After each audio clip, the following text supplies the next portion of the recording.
राधे राधे। आप सभी को जय श्री कृष्ण, श्री कुंजी बिहारी, श्री हरिदास। प्यारे भक्तों, आज है पापा कुशा एकादशी। आप सभी को पापा कुशा एकादशी की ढेरों शुभकामनाएं। आइए आज पापा कुशा एकादशी की व्रत कथा सुनते हैं, जो इस प्रकार है। आइए। युधिष्ठिर कहने लगे कि हे भगवान, अश्विन शुक्ला एकादशी का क्या नाम है? अब आप कृपा करके इसके व्रत की विधि और इसका फल कहिए। भगवान कृष्ण कहने लगे कि हे युधिष्ठिर, पापों का नाश करने वाली इस एकादशी का नाम पापा कुशा एकादशी है। इस दिन मनुष्य को विधि पूर्वक भगवान पद्मनाभ की पूजा करनी चाहिए। यह एकादशी मनुष्य को मनवांछित फल देकर स्वर्ग को प्राप्त कराने वाली है।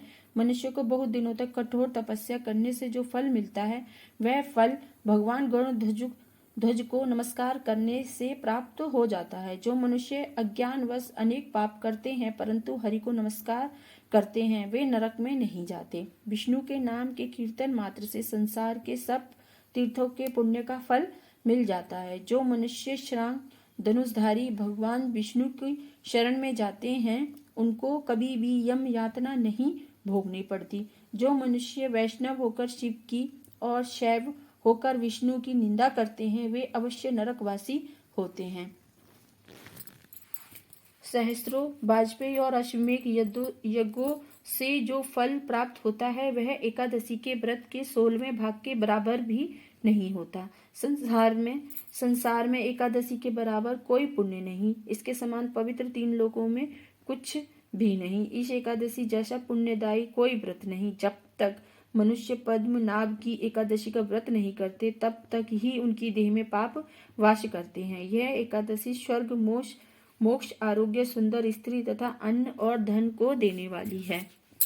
इस एकादशी व्रत के बराबर गंगा, गया, काशी, कुरुक्षेत्र और पुष्कर भी पुण्यवान नहीं है। हरिवासर तथा एकादशी का व्रत करने और जागरण करने से मनुष्य विष्णु पद को प्राप्त होता है। हे राजेंद्र, इस व्रत के करने वाले 10 पीढ़ी मातृ पक्ष की, 10 पीढ़ी पितृ पक्ष की, 10 पीढ़ी स्त्री पक्ष की तथा 10 पीढ़ी मित्र पक्ष का उद्धार कर देते हैं। वह दिव्य देह धारण कर चतुर्भुज रूप हो, पीताम्बर पहने और हाथ में माला लेके गरुड़ पर चढ़कर विष्णु लोक को जाते हैं। हे नृपोत्तम, बाल्यावस्था, युवावस्था और वृद्धावस्था में इस व्रत को करने से पापी मनुष्य भी दुर्गति को प्राप्त न होकर सद्गति को प्राप्त होता है। आश्विन मास की शुक्ल पक्ष की इस पापा कुशा एकादशी का जो व्रत करते हैं, वे अंत समय में हरिलोक को प्राप्त होते हैं तथा समस्त पापों से मुक्त हो जाते हैं।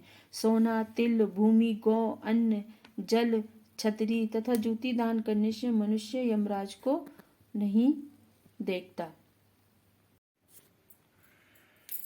जो मनुष्य किसी प्रकार के पुण्य कर्म किए बिना जीवन के दिन व्यतीत करता है, वह लुहार की भट्टी की तरह श्वास लेता हुआ निर्जीव के समान ही है। निर्धन मनुष्य को भी अपनी शक्ति के अनुसार दान करना चाहिए तथा धन वालों को सरोवर, बाग, मकान आदि बनवाकर दान करने चाहिए। ऐसे मनुष्य को यम का द्वार नहीं देखना पड़ता तथा संसार में दीर्घायु होकर धनाढ्य, कुलीन और रोग रहित रहते हैं।